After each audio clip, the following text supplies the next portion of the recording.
की शुरुआत होती है एक वॉर सीन को दिखाते हुए, जहाँ पर एक बच्चा अपने घर की विंडो से वॉर को देखने के लिए झांक रहा होता है। तभी उसकी माँ उसे डांटते हुए अंदर की तरफ लेकर आती है। और नेक्स्ट सीन में हम देखते हैं कि उनकी माँ अपने बच्चों को दूसरे शहर भेज रही होती है ताकि वो सुरक्षित रह सके। अब उन बच्चों को रिसीव करने एक घोड़ा टांगे में एक लेडी लेने आती है और एक मेंशन में लेकर जाती है। पर बच्चों को समझाया जाता है कि वो यहाँ पे ज़्यादा शोर ना मचाए, तो बच्चे चुपचाप हाइड एंड सीक का गेम खेलने लगते हैं। सभी बच्चे फटाफट से छुपने लग जाते हैं। तभी उनमें से सबसे छोटी बच्ची, जिसका नाम लूसी होता है, वो एक रूम में पहुंच जाती है जहाँ पर एक बड़ा सा कबर्ड एक कपड़े से ढका हुआ होता है। तो वो उस कबर्ड के कपड़े को हटाकर उसी कबर्ड के अंदर चली जाती है। और अब हम देखते हैं कि वो पीछे जाते जाते एक अलग ही दुनिया में पहुंच जाती है। और इस दुनिया का नाम था नार्निया। और यहाँ आकर लूसी काफ़ी एक्साइटेड हो जाती है, तो वो अचानक से वहाँ पे किसी के साथ टकराती है। हम देखते हैं कि ये एक फ़ोन था और इसका नाम था मिस्टर टमनेस। लूसी उनके साथ हाथ मिलाती है और टमनेस उसे इनवाइट करते हुए अपने घर ले जाता है। लूसी भी मिस्टर टमनेस का घर देखकर काफ़ी खुश होती है और वहाँ पर मिस्टर टमनेस लूसी को चाय ऑफ़र करते हैं और थोड़ी देर बाद उसे नान्या की लोरी सुनाने लगते हैं, जिससे सुनने के बाद थोड़ी देर में ही लूसी बेहोश हो जाती है।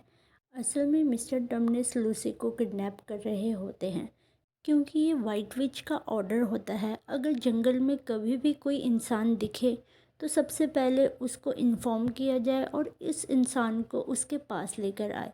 पर मिस्टर टमनेस दिल के अच्छे होते हैं, तो वो लूसी को बचा लेते हैं और उसे वहाँ से फटाफट निकलने के लिए कहते हैं, क्योंकि ये पूरा जंगल उस वाइट विच के जासूस होते हैं। और अब लूसी भी अपने घर आ जाती है और वो आते ही सबको बताती है कि वो एक अलग दुनिया में गई थी। तो जब उसके भाई बहन वो कबर्ड चेक करने आते हैं तो उन्हें कुछ भी नहीं मिलता। अब लूसी के बड़े भाई बहनों को उस पर शक होता है कि वो अटेंशन ग्रैब करने के लिए तो नहीं ये सब बोल रही। तो उसका बड़ा भाई उसे डांटते हुए बोलता है कि ये सब नहीं करना चाहिए। पर उसका छोटा वाला भाई उसका सपोर्ट करता है और बड़े भाई को सुनाता है कि तुम हमारे डैड नहीं हो जो ये सब कर रहे हो। अब रात को लूसी फिर से कैंडल उठाकर उसी रूम की तरफ निकल जाती है जहाँ पे वो पहले गई थी और उसे एडमिन जाता हुआ देख लेता है। तो वो भी लूसी के पीछे पीछे उसी रूम में आ जाता है जहाँ पर लूसी गई हुई थी। और अब हम देखते हैं कि एडमिन भी नान्या में पहुँच गया है। एडमिन नान्या देखकर काफ़ी हैरान होता है और वो लूसी को बुलाने लगता है और बोलता है कि मैं मान गया कि ऐसी कोई जगह भी है। और थोड़ी देर में हम देखते हैं कि एक गाड़ी जा रही होती है जिसमें वही वाइट विच बैठी होती है और एडमिन गिर जाता है। तभी वाइट विच का आदमी एडमिन के ऊपर हमला करता है और वाइट विच नीचे आकर उसे रोकती है और वो पूछते हैं कि तुम अकेले आए हो। तभी एडमिन बताता है कि नहीं, सबसे पहले उसकी छोटी बहन आई थी लूसी, जो किसी मिस्टर टमनेस से मिली थी। तभी वाइट विच एडमिन को एक हॉट चॉकलेट का ग्लास देती है जिसे वो अपने ही जादू से बनाती है। फिर एडमिन से पूछती है कि क्या तुम्हारे भाई बहन भी आए हैं। तो वो बोलता है नहीं, अभी तक तो सिर्फ मैं और लूसी ही आए हैं। और उसके बाद वाइट विच उसे बोलती है कि क्या तुम अपने बाकी के भाई बहनों को भी ला सकती हो, और उसे कुछ खाने को भी देती है। एडमिन भी वाइट विच की बात मान जाता है। तो वाइट विच उसे बोलती है कि जब तुम अपने भाई बहन को लेकर आओ तो उस दो पहाड़ियों के पीछे ले आना, वहीं पर मेरा घर है। और वो वहाँ से चली जाती है। तभी लूसी को हम देखते हैं आते हुए, और लूसी आते ही एडमिन के गले लग जाती है और वो दोनों घर वापस आ जाते हैं।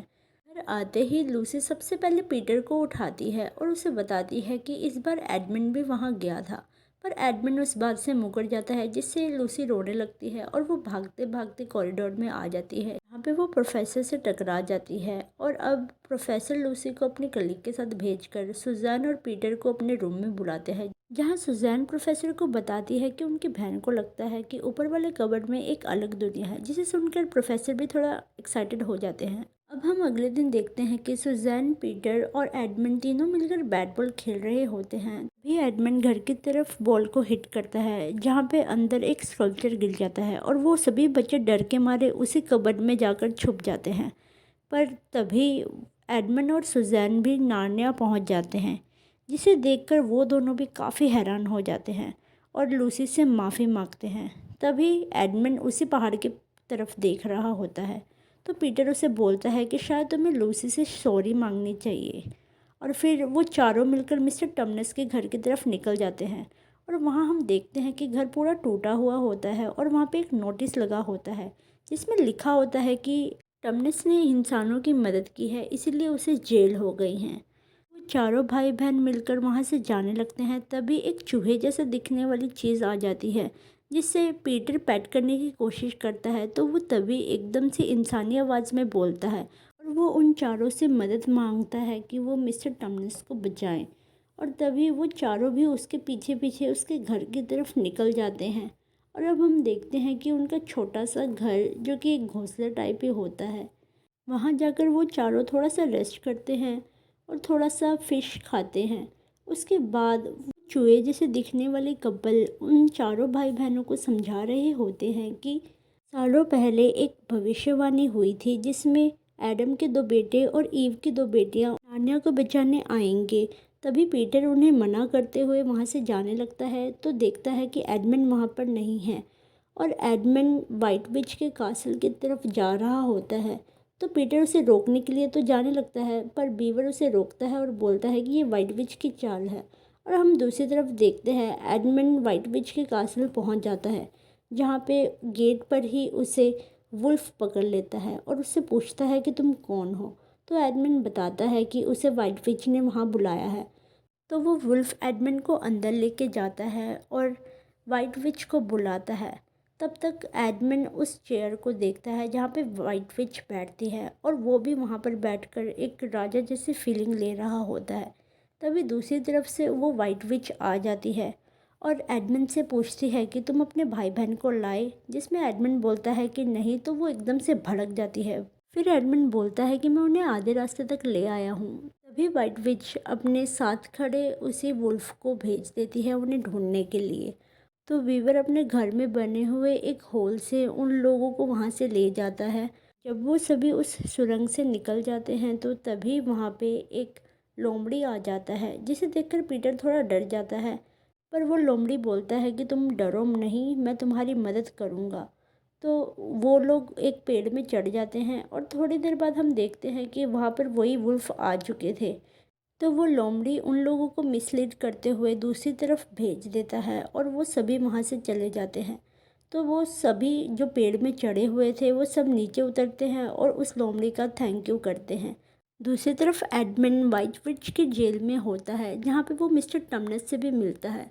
तभी वहाँ वाइट विच आकर एडमंड से पूछती है कि वो लोग अभी तक क्यों नहीं मिले। तभी वहाँ एडमंड वाइट विच को असलन के बारे में बताता है कि वो एक सेना तैयार कर रहा है। दूसरी तरफ लूसी, सुजैन, पीटर असलन से मिलने के लिए जा रहे होते हैं और साथ ही वाइट विच भी उन्हें ढूंढने के लिए एडमंड के साथ जा रही होती है। और हम देखते हैं कि वो लोग मोटी बर्फ़ की चादर से ढके हुए पहाड़ों को पार करते हुए जा रहे होते हैं कि एक और घोड़ा गाड़ी जैसी कोई चीज़ आ रही होती है और वो डर के मारे किसी केव में छुप जाते हैं। पर वो असल में सेंटा होते हैं, जिन्हें देखकर लूसी बहुत खुश होती है। तभी सेंटा अपने पोटली में से तीनों को एक एक गिफ्ट देकर वहाँ से निकल जाते हैं। और अब फिर से वो तीनों और वो दो वीवर्स वो मिलकर रास्ता पार कर रहे होते हैं कि तभी उन्हें फिर से वही वुल्फ मिल जाते हैं। वुल्फ से बचने के लिए पीटर अपने आसपास की जमी हुई बर्फ़ को अपनी तलवार से तोड़ देता है, जिससे वहाँ पे एक क्रैक आ जाता है और एक बड़ी सी सुनामी जैसी लहर उठती है, जिससे कि वो सारे के सारे वुल्फ्स उसी पानी में बह जाते हैं और पीटर, सुजैन और लूसी तीनों बचकर किनारे में आ जाते हैं। और हम देखते हैं कि अब गर्मियाँ भी शुरू होने लगी थी क्योंकि पानी का बहाव बहुत तेज़ हो चुका था। और दूसरी तरफ हम फिर से उसी वाइट विच को देखते हैं जो कि एडमंड, लूसी और सुजैन का पीछा करते हुए वहां तक पहुंच चुकी थी। और वाइट विच के लोग उसी लोमड़ी को ले आते हैं जिसने उन लोगों की मदद करी थी। और अब वाइट विच उससे पूछती है कि तुमने ऐसा क्यों किया, तो वो जवाब में बोलता है कि अब असलन सब कुछ ठीक कर देगा। तो चिड़ी हुई वाइट विच उसे भी पत्थर में बदल देती है, जिससे वो एडमंड को दिखाती है कि अगर तुमने मेरे साथ गद्दारी करी तो तुम्हारा भी यही हशर होगा। और हम अब लूसी, सुज़ैन और पीटर को देखते हैं जो कि असलन से मिलने आए होते हैं। और हम पहली बार असलन को देखते हैं जो कि एक बहुत बड़ा लायन होता है। पीटर असलन से अपने भाई को बचाने की रिक्वेस्ट कर रहा होता है और हम दूसरी तरफ देखते हैं कि सुज़ैन और लूसी के ऊपर वही भेड़िए हमला कर देते हैं। पीटर उन्हें बचाते हुए उनमें से एक भेड़िए को मार डालता है और दूसरे भेड़िए का पीछा करते हुए असलन के लोग वाइट विच की जगह पहुंच जाते हैं और एडमंड को ले आते हैं। और तभी वाइट विच भी काफ़ी गुस्सा हो जाती है और अगले दिन असलन एडमंड को दूर कहीं कुछ समझा रहा होता है। उसके बाद ये चारों भाई बहन आपस में गले मिलकर मिलते हैं और ब्रेकफास्ट कर रहे होते हैं कि तभी वहाँ पर वाइट विच आ जाती है जो कि एडमंड को अपने साथ ले जाने के लिए बोलती है क्योंकि वो गद्दार होता है। तभी असलन वाइट विच से कुछ बात करने के लिए टेंट के अंदर चला जाता है और जब वो दोनों बाहर निकलते हैं तो असलन सबको बोलता है कि वाइट विच ने एडमंड की जान बख्श दी है, जिससे सभी के सभी बहुत ही ज़्यादा खुश हो जाते हैं। पर लूसी नोटिस करती है कि असलन थोड़े मायूस होते हैं, जिसे देखकर वो भी थोड़ा हैरान हो जाती है। और अब हम देखते हैं कि रात के समय में असलन कहीं जा रहे होते हैं कि तभी लूसी और सुज़ैन भी उनके पीछे पीछे जाने लगती हैं और कुछ देर बाद असलन उन्हें वापस भेज देते हैं। पर वो दोनों वापस ना जाकर वहीं उनके पीछे पीछे जाती हैं। तो हम देखते हैं कि असलन वाइट विच के पास आए होते हैं जो कि वही डेथ टेबल के पास होते हैं। और उसी रात वो वाइट विच असलन को मार देती है और वो बोलती है कि तुमने फालतू ही उस लड़के के लिए अपनी जान गंवा दी। और वो युद्ध का ऐलान करती है। और अब हम देखते हैं लूसी और सुज़ैन वो देखकर काफ़ी रो रही होती हैं। वाइट विच के जाने के बाद लूसी और सुज़ैन असलन के पास आते हैं और वो पेड़ों की मदद से एडमंड और पीटर को खबर पहुंचाते हैं कि असलन नहीं रहे। तो वो दोनों भाई मिलकर युद्ध की तैयारी कर रहे होते हैं। और हम देखते हैं कि वाइट विच भी अपनी पूरी की पूरी सेना लेकर उन पर हमला करने के लिए आ रही होती है और वहाँ पर काफ़ी अच्छी खासी लड़ाई होने लगती है। और दूसरी तरफ हम देखते हैं कि असलन भी ज़िंदा हो चुका था, वो डेथ टेबल पे नहीं था। और हम देखते हैं असलन को आते हुए जो कि काफ़ी अच्छा लग रहा था। और असलन बताता है कि जब हम किसी निर्दोष को सज़ा देते हैं तो वो डेथ भी अपना रास्ता मोड़ लेती है। और वो तीनों मिलकर उसी विच के कासल पहुंचते हैं जहां जाकर एडमंड अपनी मुंह की हवा से ही सबके फ्रीज़ किए हुए जादू को तोड़ देता है और सभी एकदम से ज़िंदा हो जाते हैं। एक तरफ वाइट विच की सेना पीटर की सेना के ऊपर भारी पड़ रही थी, दूसरी तरफ असलन भी अपने लोगों को लेकर आ रहा था। तभी वाइट विच भी पीटर को मारने के लिए अपने उसी हथियार को लेकर आ रही थी जिससे वो सभी को पत्थर में बदल रही थी। पर ये एडमंड देख लेता है तो वो पीछे से जाकर उस दुई छड़ी को अपनी तलवार से तोड़ देता है, जिससे गुस्से में वो वाइट विच एडमंड के पेट में भाला घुसा देती है। और तभी पीटर भी उससे लड़ने के लिए आगे आता है। अब हम देखते हैं कि अचानक से वहाँ असलन आने के कारण सभी रुक जाते हैं और वाइट विच बोलती है कि ये तो नामुमकिन है। पर तभी असलन भागते हुए आके उस वाइट विच को मार देता है। और अब हम देखते हैं कि लूसी को दिया गया गिफ्ट वो एडमंड को पिलाती है जिससे उसके घाव भर जाते हैं और वो ज़िंदा हो जाता है। चारों भाई बहन बहुत खुश हो जाते हैं। और अब हम नेक्स्ट सीन में देखते हैं एक बड़े से कासल को जहाँ पर उन चारों भाई बहनों को बड़े सम्मान से बिठाया जाता है और सभी की ताजपोशी होती है। और उसके थोड़ी देर बाद हम देखते हैं कि असलन वहाँ से जाने लगता है और असलन को जाता देख लूसी काफ़ी रोती है और इमोशनल भी होती है। तभी टमनेस उसे सहारा देते हुए बोलता है कि वो दोबारा से आएंगे और फिर से एक बदलाव होगा। काफ़ी साल बीतने के बाद अब हम देखते हैं कि पीटर, सुज़ैन, लूसी और एडमंड सभी बड़े हो चुके हैं और वो हॉर्स राइडिंग करते हुए उसी लैंप के पास पहुंच जाते हैं जो कि हमने शुरुआत के टाइम में देखा था।